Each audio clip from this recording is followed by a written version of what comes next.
बिस्मिल्लाहिर्रहमानिर्रहीम। आज हम ओलेवल अकाउंटिंग जिसका कोड है 7707 उसको स्टडी करेंगे। उसमें अभी तक हमने बैलेंसिंग ऑफ लास्ट लेक्चर हमने पढ़ा था।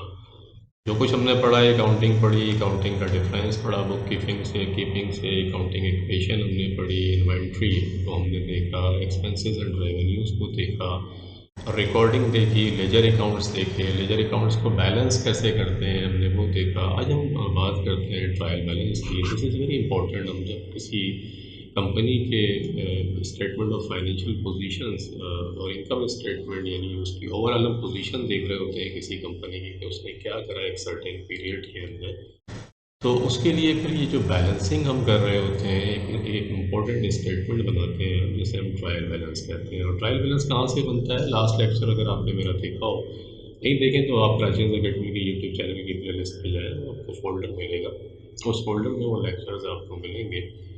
तो वो जो बैलेंसिंग ऑफ था, हमने देखा कि लेजर जब हम बनाते हैं तो लेजर की अगर डेबिट साइड ज़्यादा होती है तो बैलेंस सी डी हम क्रेडिट साइड पर लिखते हैं और फिर बैलेंस बी डी वो डेबिट साइड पर आ जाता है। एसेट्स का नॉर्मली डेबिट बैलेंस होता है, जब भी हम balance C D credit side के ऊपर लिखेंगे तो बैलेंस बी डी जो है वो डेबिट साइड के ऊपर आएगा। इसी तरीके से लाइबिलिटीज़ जो होती हैं उनका balance C D debit side पर होता है और balance B D credit side के ऊपर आ जाता है।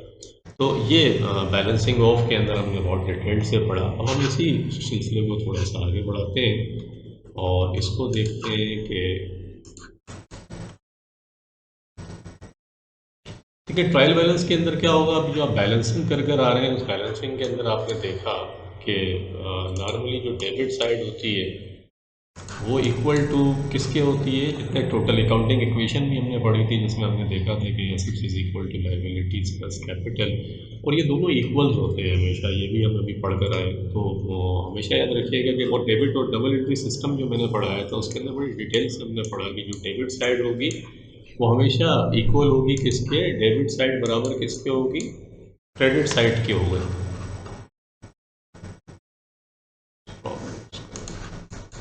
डेबिट साइड जो होगी वो हमेशा इक्वल टू होगी क्रेडिट साइड के।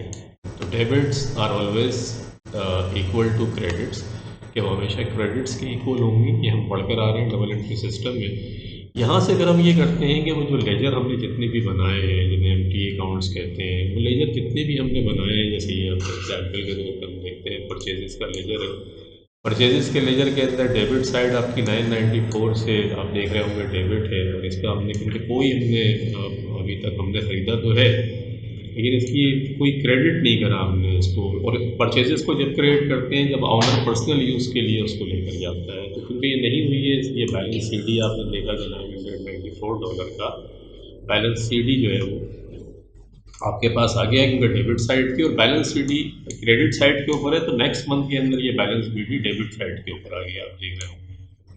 इसी तरीके से सेल्स है, सेल्स आपका रेवेन्यू होता है, रेवेन्यू नॉर्मली क्रेडिट होता है, तो आप देख रहे होंगे कि $490 से ये क्रेडिट हुई है और डेबिट तो हुई नहीं है, तो इसका बैलेंस सी डी जो है £490 का आ गया। और बैलेंस सी डी क्योंकि डेबिट साइड के ऊपर था तो ये रिवर्स होता है, तो ये balance C D balance B D जो है नेक्स्ट मंथ के अंदर वो कहाँ आ गया, वो क्रेडिट साइड के ऊपर आ गया। क्योंकि बैलेंस सी डी जो था वो डेबिट साइड के ऊपर था, तो बैलेंस बी डी जो है वो क्रेडिट साइड के ऊपर आ गया। इसका रिटर्न्स आउटवर्ड है। रिटर्न्स आउटवर्ड का मकसद है कि हमने माल वापस किया, तो ये क्रेडिट होती है नॉर्मली। और रिटर्न ये भी बड़ी डिटेल से हम पढ़ चुके हैं, लास्ट लेक्चर्स आप देख लीजिएगा। तो डी स्मॉल की को हमने रिटर्न आउटवर्ड्स करी है, £15 से क्रेडिट है और डेबिट कोई है नहीं, तो बैलेंस सी डी आपने देखा कि यहाँ पे डेबिट साइड के ऊपर आ गया बैलेंस सी डी। और डेबिट साइड के ऊपर बैलेंस सी डी आया तो ये नेक्स्ट मंथ के अंदर बैलेंस बी डी बन के क्रेडिट साइड के ऊपर आ गया। फिर रिटर्न्स इनवर्ट देख लें। रिटर्न्स इनवर्ट को आपने डेबिट किया क्योंकि ये आपके पास आ रही होती है, जिसको आपने बेचा था उसने आपको वापस कर दिया, तो मिस्टर स्पेंसर ने ये आपको वापस करा, £16 से आपने लिख लिया और बैलेंस सी डी इसका क्रेडिट साइड के ऊपर है, जो नेक्स्ट मंथ के अंदर डेबिट साइड के ऊपर बैलेंस बी डी इसका आ जाएगा। ये हम पढ़कर आए थे लास्ट लेक्चर के अंदर। डी स्मॉल को हमने देखा कि डी स्मॉल का कोई बैलेंस नहीं है। डी स्मॉल को जो डी स्मॉल से जो हमने माल ख़रीदा था उसकी हमने पेमेंट कर दी पूरी, तो इसका कोई बैलेंस ही नहीं है, तो ये तो चैप्टर क्लोज हो गया।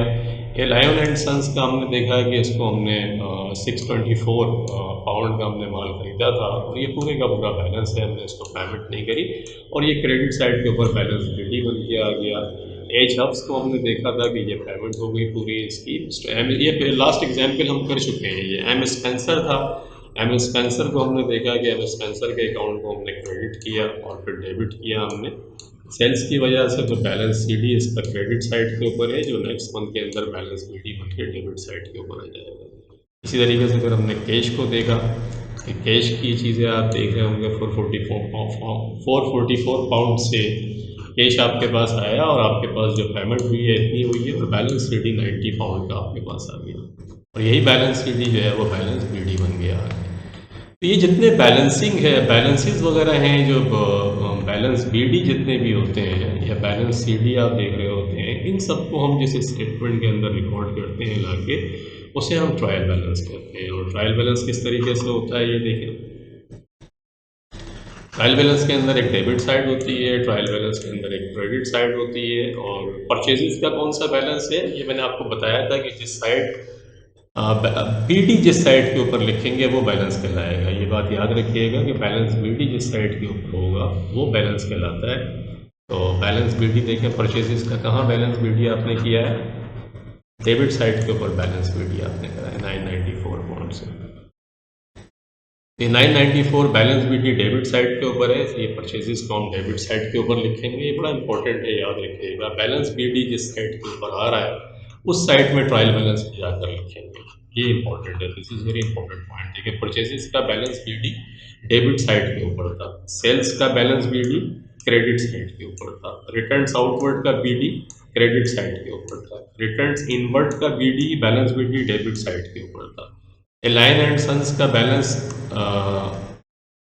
बीडी जो है वो क्रेडिट साइड के ऊपर था। एम स्पेंसर का जो बैलेंस है वो डेबिट साइड के ऊपर था, कैश का डेबिट साइड के ऊपर था। अब यहाँ से एक देखिए फार्मूला भी आपकी समझ के लिए, और ये जब आप टोटल करेंगे तो नॉर्मली ये इक्वल होगा, समटाइम्स ये इक्वल नहीं होता है। Then there is a problem कि आपने लेजर में कोई गड़बड़ करी है तो चेक योर लेजर, अपने लेजर को जाकर चेक करेंगे तमाम एंट्रीज आपने सही भी करी है या नहीं करी है। समटाइम्स ये ट्रायल बैलेंस सही भी आपका होता है, लेकिन इसके बावजूद भी मिस्टेक्स होती है। जब हम आगे पढ़ेंगे एरर्स वगैरह तो उसके अंदर मैं आपको एक्सप्लेन करूँगा कि वो क्या होता है, और उस एरर्स को हम देखेंगे कि एरर्स को हम किस तरीके से करते हैं, वो नेक्स्ट चैप्टर्स के अंदर होगा। अभी फ़िलहाल आप ये समझें कि सिंपल तरीके से ट्रायल बैलेंस प्रिपेयर किस तरीके से करते हैं। और इसका नॉर्मली जो देखें एक आसान है कि एसेट्स जितने भी होंगे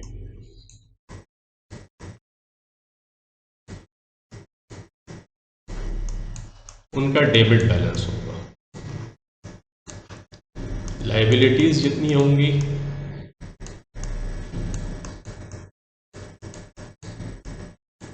इन सब का क्रेडिट बैलेंस होगा, एक्सपेंसेस जितने होंगे इनका डेबिट बैलेंस होगा। नॉर्मली रेवेन्यूज जितने होंगे इन सब का क्रेडिट बैलेंस होगा, और कैपिटल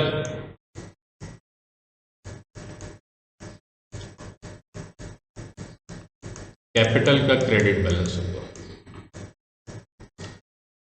देखिए, परचेजेस आपकी कॉस्ट है, एक्सपेंस कॉस्ट है, एक्सपेंस या कॉस्ट में, या कॉस्ट पे लिख देता हूं। परचेजेस कॉस्ट है, देखें इसका बैलेंस आपके पास देख रहे होंगे डेबिट साइड के ऊपर आया है। अगर आप लेजर के अंदर भी जाएंगे परचेजेस के, हम ऊपर पढ़ कर आ रहे हैं,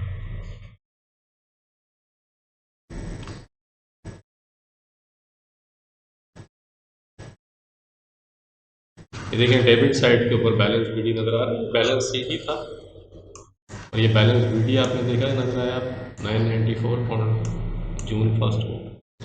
तो बैलेंस बीडी आपने देखा 994 का डेबिट साइड के ऊपर बैलेंस बीडी है। तो इसी तरीके से सेल्स का आप देख रहे होंगे बैलेंस बीडी क्रेडिट साइड के ऊपर है, रिटर्न्स आउटवर्ड का ये भी थोड़ा मैं पढ़ा के आ रहा हूँ आपको। मैं यहाँ थोड़ा सा आपको और एक्सप्लेन करता हूँ ज़रा सा, ताकि आपको समझ में आए।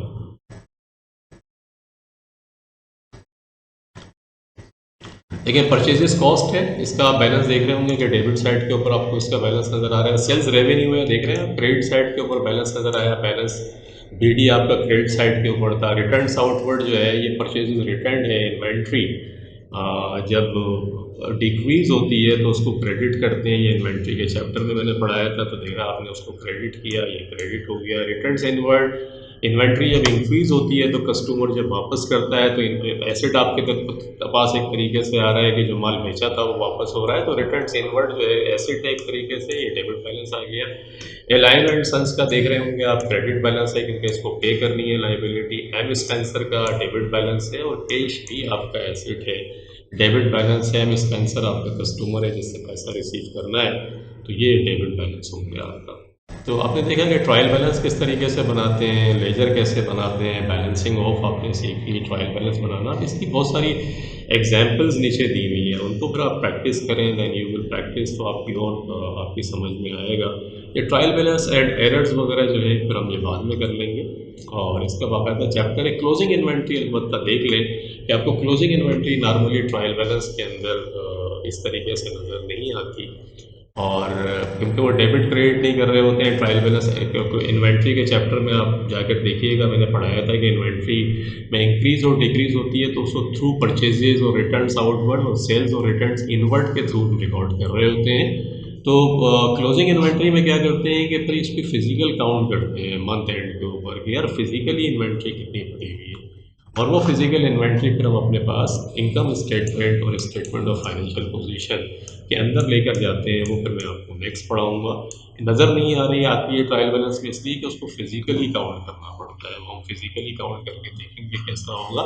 मेमोरी एड के लिए देखिए इसने बताया है कि एक्सपेंसेस डेबिट होंगे, लॉसेस डेबिट होंगे, एसेट्स डेबिट होगा ट्रायल बैलेंस के अंदर, और क्रेडिट क्या होगा, रेवेन्यूज़ का क्रेडिट बैलेंस होगा, प्रॉफिट्स का क्रेडिट बैलेंस होगा, लायबिलिटीज़ का क्रेडिट बैलेंस होगा, और कैपिटल का क्रेडिट बैलेंस होगा।